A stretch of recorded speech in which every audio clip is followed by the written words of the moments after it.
जो है, जो मेरे भाई बंधु हैं सब, आप सबको मेरा नमस्कार प्रणाम। हुआ ये है कि अचानक से एकदम से क्यों मीडिया बंधुओं से बात करने की ज़रूरत पड़ गई, इसके लिए मैं आपको पहले तो कारण बता दूँ। आज पर्चा वापसी का अंतिम दिन था, तो आप लोगों ने मुझे लगता है कि कांग्रेस ने, जो मैंने सुना, एक प्रेस कॉन्फ्रेंस बुलाई। अब मैंने उसको सुना जब मुझे समय मिला, क्योंकि मुझे लोग, जनता अपने बीच में चाह रही है। तो मेरा तो ये है कि अब समय में दिक्कत होने लगी है, तो एक जगह से दूसरे जाने में जो समय मिला उसमें मैंने उसे थोड़ा बहुत सुना, पूरा तो सुन भी नहीं पाया मैं ढंग से। तो उसमें उन्होंने कांग्रेस की विचारधारा भी बताई। तो एक तो हम कांग्रेस की विचारधारा पे भी बात कर लेंगे आपसे। हो सकता है कांग्रेस में रहते उन्हें कांग्रेस की विचारधारा ना पता लगी हो, तो हम समझा देते हैं आज उन्हें उस विचारधारा को। दूसरा, ये शहर हमारा है, ये शहर हमारा है। हम सब मिलकर इसको, हमारा सबका, हम सब मिलकर इसको सुंदर, स्वच्छ और सुरक्षित बनाना चाहते हैं। इतनी सी तो बात है, और तो कोई बात ही नहीं है।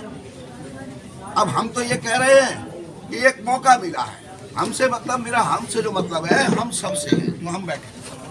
हम जनता के बीच में जाके सिर्फ ये कह रहे हैं कि एक मौका मिला है जिसमें, विधायक जी आ गए, एक मिनट।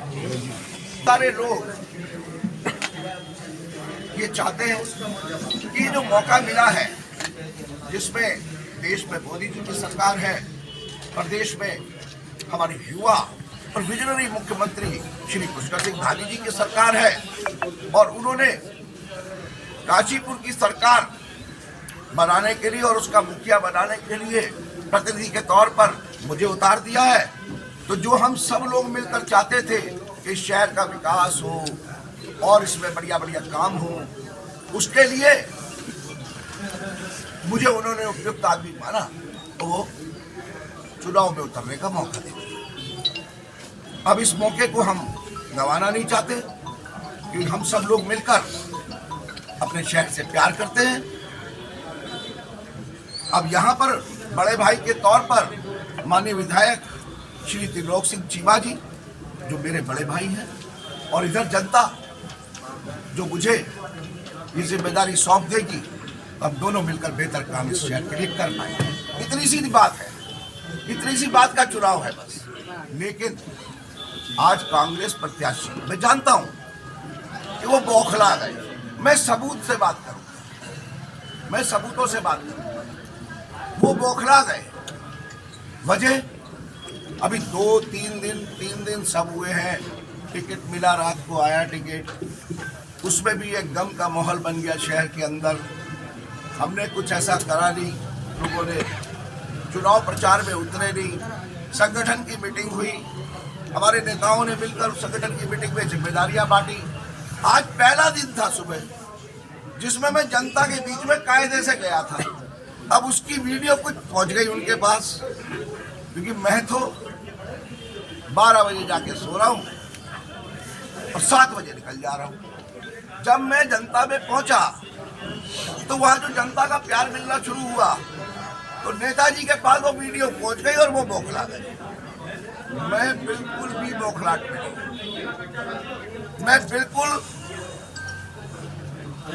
सच्ची बात कहने वाला हूं। तो पहला आरोप जो उन्होंने मेरे भारतीय जनता पार्टी के नेताओं पर लगाया, साहब हम तो दिवाली और ईद मिलके मनाना चाहते हैं, हम तो सौहार्दपूर्ण लड़ना चाहते हैं। फिर उन्होंने धमकाया। आप देखिए वीडियो, आरोप हम पे लगाया कि हमारे लोग धमका रहे हैं, और उनका जो अंदाज है उसमें वो धमका रहे हैं, छोड़ूंगा नहीं, ऐसा कर दूंगा।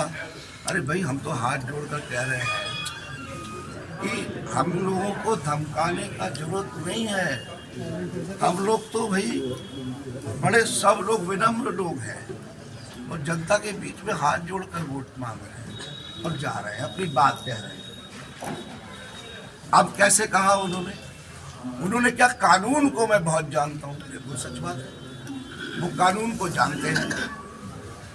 जब मीडिया में पोस्टरों की बात उठने लगी दीवार पे, तो नेताजी की जो घर की दीवार पे लिखा हुआ था कि यहाँ पोस्टर चिपकाने वाले के ऊपर कानूनी कार्रवाई की जाएगी। तो जब ये बात मीडिया में उठने लगी कि नेताजी की दीवार पे, तो उन्होंने वहाँ फ्लैक्स चिपका दी। जाके वो अभी उखाड़ के देख लेना, नीचे वही लिखा हुआ मिलेगा, कोई बात नहीं। उसके अलावा देखिए, उन्होंने धमकी भरे अंदाज में हमारे नेताओं को, विचारों को कहा।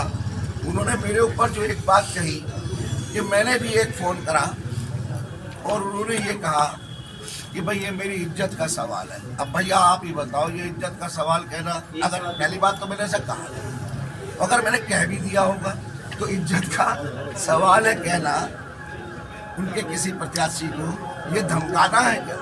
अगर ये धमकाना है भैया तो मैं क्या कर सकता हूँ इसमें, है ना।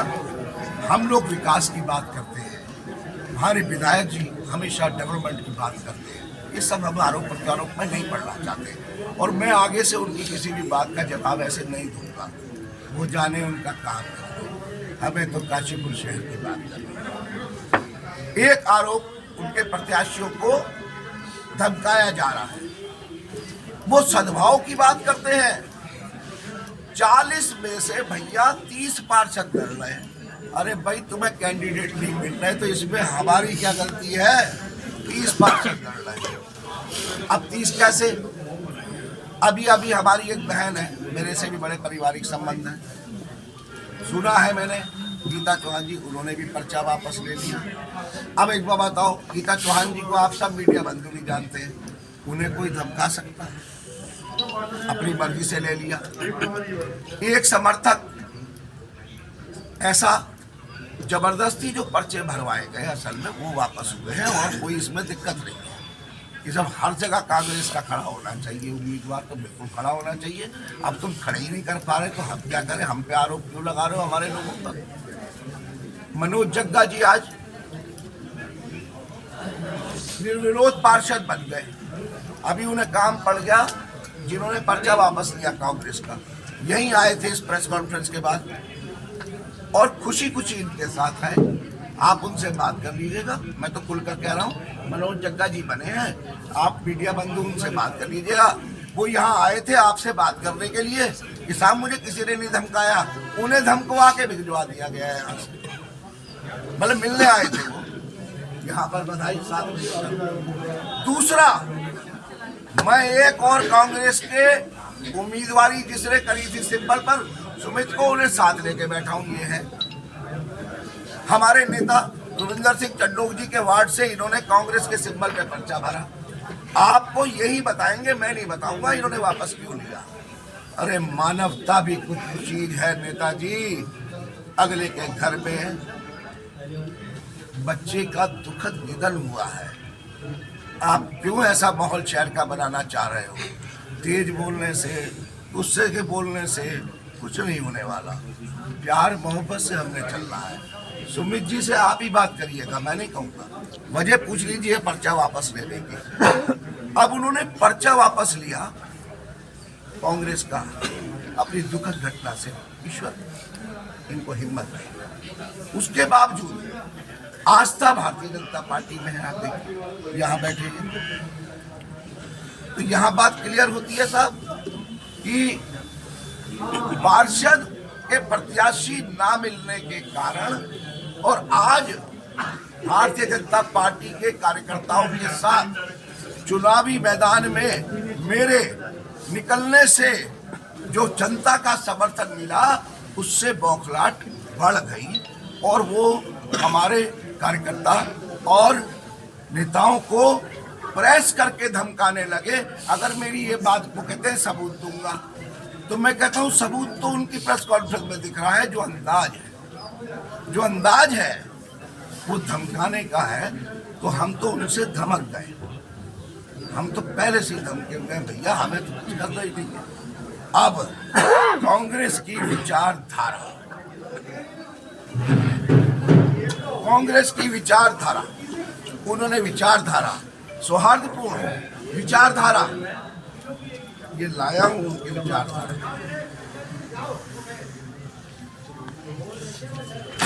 ये एक एफआईआर है 2021 में हुई है, थाने से ले लीजिएगा। हनीफ गुड्डू गाय के मांस की एफआईआर, अरेस्टिंग उनकी वाइफ को, जीनत जी को कांग्रेस ने टिकट दिया है गो हत्या। ये है विचारधारा नेताजी कांग्रेस की। अब हिंदू समाज या सारा समाज इसे स्वीकार करेगा, इस विचारधारा को? अगर वो विचारधारा को स्वीकार करता है तो प्रश्न चिन्ह है क्या होगा फिर समाज का। मतलब जो गोकुशी का आरोपी है, गोकशी गाय माता की हत्या, जिन्हें हम पूछते हैं उनकी हत्या, ये सबूत है। वो तो बाद में देंगे ना जो उन्होंने आरोप लगाए हैं। उसके आरोपी को, उसके परिवार को कांग्रेस का पार्षद का टिकट देना, ये है विचारधारा। अब इसमें भी वो कुछ और कहेंगे फिर कि हम लोग हिंदू मुस्लिम कर रहे हैं। अरे भाई ये तो सीधा सीधा है। और कब का है? 2021 की एफआईआर। अभी का नहीं है कि ये तो एक नई चीज आया थी कि अभी हो गया, ऐसा कर दिया। हमारा कहना ये है, हमारे माननीय विधायक जी भी बैठे हैं, अभी आप सुमित जी से भी बात कीजिएगा। हम सौहार्दपूर्ण वातावरण में चुनाव लड़ रहे हैं। सिर्फ बात इतनी सी है, सरकार भारतीय जनता पार्टी की है, इसलिए आप कोई भी आरोप लगा दीजिए। और इज्जत का सवाल है, कहने को धमकाना कह दीजिए। पहली बात तो कहा नहीं, अगर मान भी लेते हैं ये कह दीजिए। विचारधारा की बात ये हो गई। सुमित जी ये बैठे हैं, मेरी उनसे और पूरी कांग्रेस पार्टी से ये निवेदन है कि जो वो कह रहे हैं बात सही है। एक शब्द बार बार बोल रहे हैं, गंदगी गंदगी गंदगी। ये क्या भाषा है? गंदगी नहीं फैला। अरे हम तो शहर में अगर कहीं, मैंने क्या कहा बार बार, स्वच्छ, स्वस्थ, सुंदर और सुरक्षित, ये काशीपुर बनाना है, बात डेवलपमेंट की करनी। तो हम लोग मिलकर आज जो बैठे हैं उसका मकसद सिर्फ इतना सा है, आरोप प्रत्यारोप में ना पड़ते हुए वो चुनाव लड़े और सामने आए, बिल्कुल बौखलाए ना, शांतिपूर्ण तरीके से बात करें। समाज के अंदर सब सामाजिक लोग हैं, घर परिवार में एक दूसरे के जाते हैं। धमकी भरी भाषा में बात हमारे कार्यकर्ताओं से ना करें और उन्हें ना धमकाएं। बिल्कुल गलत बात है, बिल्कुल सच है। वो एडवोकेट भी है, कानून को हम लोगों से ज़्यादा जानते हैं, इसमें भी कोई दो राय नहीं है। तो अगर वो कानून को ज़्यादा जानते हैं तो जो उनका अंदाज है उस वीडियो को वो खुद देखें जो उन्होंने प्रेस करी है, और ये अपने आप डिसाइड कर रहे हैं। मेरे भाई की तरह है, मैं उनका बड़ा मान सम्मान करता हूँ। मेरा आप लोगों से अनुरोध है कि अब आप अगला सवाल सुमित बाल जी से कीजिए, और उसके बाद विधायक जी भी आपसे बात करना चाहते हैं, वो भी। सवाल सही है, उसकी तिलमिलाट है। तो अगर कांग्रेस के पर्चे जिन्होंने भरे थे और वो इनके समर्थन में आए हैं, तो इनसे मत पूछिए, भारतीय जनता पार्टी के लोगों से मत पूछिए। जिन्होंने पर्चे वापस लिए हैं, जो आए हैं, उनसे ही पूछ लीजिए कि क्या उनको किसी ने धमकाया। ये बात पूछ लीजिए। बात करें बाली जी, कॉन्फ्रेंस के दौरान उनका एक शब्द था कि पैसे के बल पर भी लाने की कोशिश की जा रही है। भारतीय जनता पार्टी के कुछ लोग पैसे के बल पर भी लाने की कोशिश कर रहे हैं, बहला फुसला कर लाने की कोशिश कर रहे हैं। कुछ लोग कहने का जरूरत नहीं है, नाम से बात करें ना, कौन ला रहा है। मैं तो सबसे सस्ता नेता हूँ इस शहर का, रोटियों पे काम करता हूँ। कोई रोटी खिला देता है, उसका काम पहुँच गया। दोपहर हुई तो वहाँ खा ली, शाम हुई तो आप सब जानते हैं, पूछ के देख लो। तो पैसे वैसे कहाँ है हमारे पास जो पैसे देंगे किसी को बैठाने के लिए। हाँ, उनसे ये भी पूछ लीजिए कि भाई मैं तो मेयर का प्रत्याशी हूँ, तो मैं तो, मुझे तो उनसे भी बात करनी चाहिए थी कि भाई साहब आप बैठ जाओगे। तो क्या मैंने उनसे पूछा? ये भी पूछ लीजिए। मेरे खुद के साथ साथ जैसा मैंने उसमें देखा, मेरे पार्टी के कार्यकर्ताओं और नेताओं के साथ जैसा उन्होंने बोला है, मैं सीधी सीधी बात कर रहा हूँ, जो वो कह रहे हैं तो वो धमकाने वाला अंदाज नहीं है कि आप खुद देख लीजिए। ये सवाल वैसे किससे होना चाहिए, ये कौन से होना चाहिए? आप भी बताए ना, इस प्रकार का कह रहे हैं कहीं ना कहीं जो क्या दो चीजें कही है, दोनों की मेरे पास वो है। तो क्या काशीपुर की जनता, अगर वो सबसे बड़े हिंदू हैं, पार्टी के प्रत्याशी है, कांग्रेस पार्टी के पहले पूर्व में अध्यक्ष रहे हैं, तो क्या काशीपुर की जनता गौ माता के हत्यारे को पार्षद का टिकट देने वाले सबसे बड़े हिंदू को बर्दाश्त करेगी? मैं तो काशीपुर की जनता से कह रहा हूँ, पूछ रहा हूँ। तो ये बात अपने आप में, इसका मतलब क्या वो गौ माँ के हत्या का समर्थन कर रहे हैं? टिकट दिया है उनकी वाइफ को, जो इसमें आरोपी है, FIR दर्ज, एडवोकेट है, मैं बार में सचिव रहे हैं, तो ये बात तो तय है। वो सबसे बड़े क्या था ये मुझे नहीं पता, क्योंकि हमारे यहाँ पर अच्छे अच्छे और बड़े बड़े और सब छोटे बड़े सभी मिलाकर बहुत सारे एडवोकेट हैं, तो बड़े और छोटे की परिभाषा नहीं पता। लेकिन मेरे ख्याल से हम जो लोग बैठे हैं इनमें से कोई वकील नहीं है। भारतीय जनता पार्टी में बहुत सारे एडवोकेट हैं ऑलरेडी जो काशीपुर में वकालत कर रहे हैं, तो कानून तो उनको बेहतर पता होगा हम लोगों से। जिला कोषाध्यक्ष राहुल पैकिया जी बैठे हैं, हमारे प्रदेश के युवा मोर्चे के महामंत्री रवि पाल जी बैठे हैं, इधर लवीश अरोड़ा जी बैठे हैं जिला उपाध्यक्ष, ये पार्षद अभी भी है और पहले भी थे और आज बन गए हैं, मनोज जग्गा जी बैठे हैं, मैं स्वयं बैठा हूँ। लाए एक भी सबूत कि हम में से किसी ने धमकाने की, पैसे की कोई बात करी है, तो लाए। अब वो कहेंगे हमारे, उन्होंने कहा है हमारे इर्द गिर्द जो 4-5 रहते हैं। अब भाई साहब, आप अपने 4 लोगों से किसी को फोन करा के कोई रिकॉर्डिंग बना दो यार, तो भाई ये हम कहा थे यार, हमें तो जनता में जाना, इतना सारा काम बाकी है, बीच में छोड़ के आना पड़ा, वहाँ लोग इंतजार कर रहे हैं, वो बैठे हुए हैं, मेरे से बात करना चाहते हैं। किसी वीडियो को वो सबके सामने लाने की बात कर रहे हैं कि यदि आप लोग, यानी कि आपके ऊपर आरोप लगाया है कि अगर आप लोग मानते हैं, आप लोग कहते हैं, तो वो आरोप जो है सामने लाया जाएगा कि किस तरीके से उसका एविडेंस है, क्या कहते हैं? हाँ, वीडियो लाने की उनको आदत है। उनकी भी 2 साल पहले एक वीडियो आ गई थी जिसमें वो पार्टी के अपने नेताओं को कह रहे थे वो कि अगर ये बन गई या किसी और को टिकट मिल गया तो जीतने नहीं दूंगा। पहली बात कही थी उस वीडियो में। दूसरी बात भी थी, देखिए कांग्रेस के प्रत्याशी रहे पूर्व में मनोज जोशी जी, ये जितने लोग बैठे हैं सब उनकी इज्जत करते हैं, रिस्पेक्ट करते हैं, वो बड़े भाई हैं, बाय प्रोफेशन एडवोकेट हैं।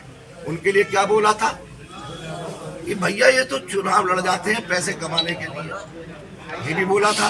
वो वीडियो देखी होगी आप लोगों ने, मीडिया में खूब चली थी।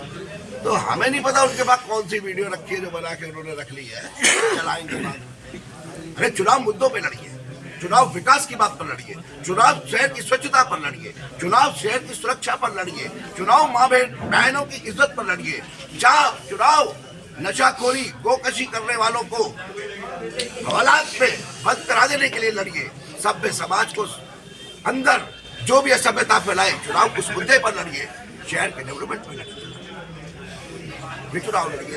ये कहाँ नेताजी आप चक्कर में फंस गए, बेवजह के आरोप प्रत्यारोप।